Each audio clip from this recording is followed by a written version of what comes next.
এটা কী হচ্ছে বলুন তো বন্ধুরা, এটা হচ্ছে মৌরলা মাছের ভাপা বানাবো। তো একে একে সব মশলা দিলাম, সেটা দেখালাম আপনাদের। এখন একটু কাঁচা সরষের তেল একটু বেশি করেই দেবো।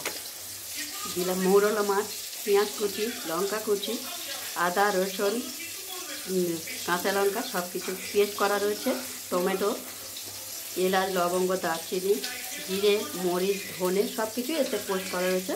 সেই সব মশলা দিয়ে দিলাম। এবার মিক্স করে নেব ভালো করে। এর মধ্যেও আদা রসুনের পেস্টটাও রয়েছে। তো ভালো করে সুন্দর করে মাখিয়ে নিয়েছি। এখন কিছুক্ষণ ঢেকে রাখবো।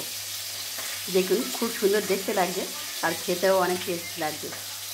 ঢেকে রাখি কিছুক্ষণ। আচ্ছা, এখন তেলের উপরে জিরে দিয়ে দিলাম, পেঁয়াজ আর লঙ্কা কুচিগুলো দিয়ে দেবো। মৌরলা মাছগুলো আমি ঢেকে রেখেছিলাম মিক্স করে, এখন কড়াইতে দিয়ে দেবো।